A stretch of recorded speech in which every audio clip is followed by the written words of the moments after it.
Now, Octopus Girl is insane. It is insane. If you think Shintaro Kago's stuff is insane, Octopus Girl is more insane.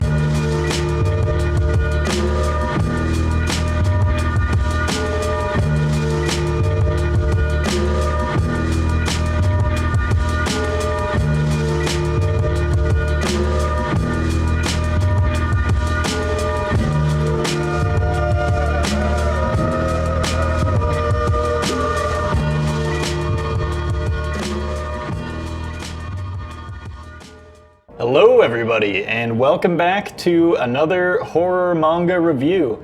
Today I have something a little bit different for you. This is not going to be any of the typical horror manga greats like Junji Ito or Hideshi Hino or even Shintaro Kago. Today I'm going to talk to you about the works of Toru Yamazaki, the author of Octopus Girl. Now, Octopus Girl is insane. It is insane. If you think Shintaro Kago's stuff is insane, Octopus Girl is more insane. It's like Shintaro Kago's work is at least trying to be surreal, I guess, whereas Octopus Girl is just insane.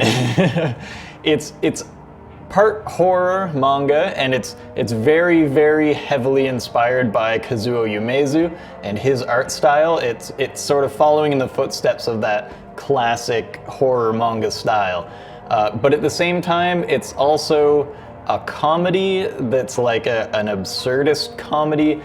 You'll see some of that type of stuff in like Shintaro Kago's work, where like it'll make fun of itself by like imitating a shoujo manga out of nowhere, or just suddenly involve some bizarre, obscene, gross scene just out of nowhere for laughs. But it does that all while still like following the narrative of a horror manga. So for those of you who have not heard of this series, I'll show you these books before I go on about this. So this is volume 1 of Octopus Girl. This series was put out by Dark Horse, and it's weird, man. I don't know how they chose this as the series that they were going to publish. It's a really out there series. It's definitely got like a cult following in Japan. And Dark Horse actually did the first 3 volumes of this series out of 4 that were made in total in Japan. And these are pretty hard to get nowadays. I would say each of these volumes is about $100, certainly where I live in Canada. In the States, just because you don't have to deal with as much shipping and things like that, and the conversion rate is different, you might, maybe be able to get them for $50. These are something that if you shop around for, you can probably score them for a good deal if you just keep an eye out. But also don't be surprised when the value of these spikes up way higher than that, depending on supply. That's the first volume. I've got the second volume here, also by Dark Horse. Also a crazy, weird cover. And the third and final volume of the English translations.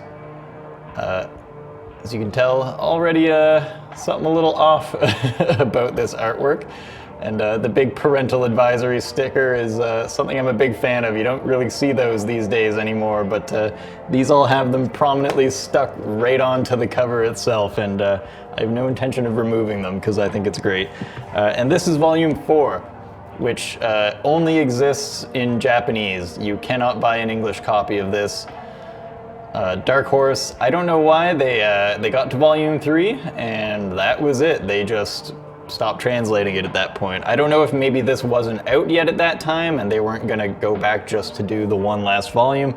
These are not books that you really need all of them to understand. You can read them out of order and they're just equally crazy and weird. That said, volume 1 does have the origin story of Octopus Girl in it.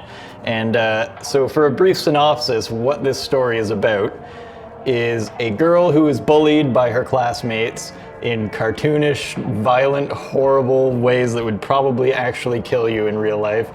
So right off the bat, it's crazy. I believe they start just like beating her half to death to the point where she's like throwing up and then just like sitting on her and stomping on her and all this crazy stuff, but it's done in like a really, like, it's grotesque the way they illustrate it, but it's also cartoonish, and they always end those kind of scenes with like the character who just got like destroyed getting up and being like, another bad day at school. Like, it's just that kind of insane comedy. And then she just kind of wishes that she could get revenge on these characters, and spontaneously in her sleep, her head detaches from her body as an octopus, and then she goes as this head with octopus legs now, which is her superpower. She just is a head with octopus legs, however that is supposed to help, and she goes and just kills all of her classmates who were bullying her. And while that could be its own whole story arc, that's just chapter 1, and from there it's just Octopus Girl's assorted adventures throughout the world as this disembodied head with octopus tentacles that can also hop back into her body and walk around like a normal person. And it's just filled with gore and scat and insane situations and a lot of like tongue-in-cheek, self-aware manga jokes. Like, there are entire chapters that are drawn just completely in like a to the T shoujo style, where it follows these characters as they're going through some generic shoujo plot. And I'll show you some of those panels because they're hilarious. Yeah, so here's some regular shoujo stuff happening, and then it'll just jarringly, as you turn the page, break style and go right back to usual Octopus Girl insanity. It's that kind of thing. And I mean, there's no shortage of weird stuff in here. I'll just flip to some random pages so you can see some weird stuff that's in here. It's a nice some horror there for you. This is a character much like Octopus Girl, who is a friend of hers, who is, instead of an octopus girl, is more of an eel girl. Some hijinks with an alien. So yeah, it's a crazy comic. If you like Kazuo Umezu, you'll like this manga. There are chapters in here, even if you don't like the comedy stuff, even if you don't like the gross out humor or like the gore, there are entire chapters in here that are just spontaneously played straight, just horror stories, like ghost hauntings, murder mysteries, things that just feel like they're straight out of a regular horror manga. And then it'll jump from that to another chapter that just feels like a Shintaro Kago comic or something, just drawn in like Kazuo Umezu's style. It's really all over the place. It stylistically tries a lot of different things, and you never get bored reading this. It's very difficult to just put it down when you're reading through one of these books, because you're always wondering what is going to happen in the next chapter. This is insane. This makes no sense. Oh my god. And it's just fantastic. One of my favorite things about the Japanese editions that I kind of wished they did in the Dark Horse versions, but I kind of get why they didn't, because it doesn't necessarily translate to a Western audience. But even though it's a horror manga, comedy horror manga, the author has his little portrait in the corner here, like it's some kind of romance novel. And even in these books, there's like just random collages of like photographs with him hanging out with his friends and stuff, and just like this, a lot of weird tongue-in-cheek stuff. His bio photo there is just the cheesiest thing in the universe.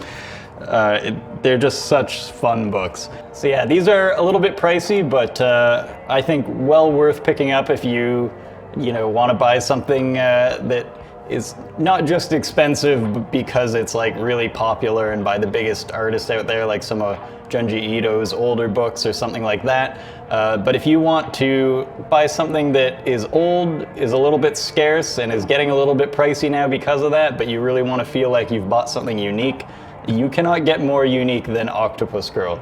This is also a series that I honestly don't think is ever going to get reprinted. I don't think the 4th volume is ever going to get picked up.